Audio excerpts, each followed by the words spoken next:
വൈക്കം മുഹമ്മദ് ബഷീറിന്റെ ഓർമ്മയുടെ അറകൾ എന്ന കൃതിയിൽ കാലങ്ങൾക്ക് ശേഷം വീട്ടിൽ തിരിച്ചെത്തുന്ന ബഷീറിനെ ഉമ്മ ഭക്ഷണം കഴിക്കാൻ വിളിക്കുന്ന രംഗം വളരെ ഹൃദയസ്പർശിയായി അവതരിപ്പിക്കുന്നുണ്ട്.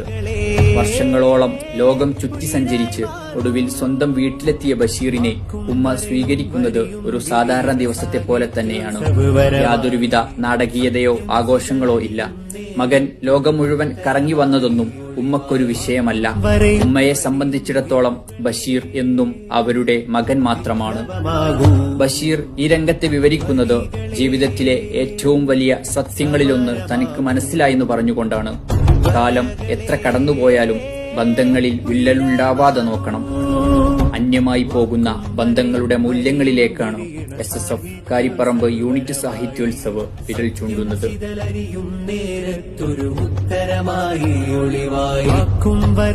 വരെയും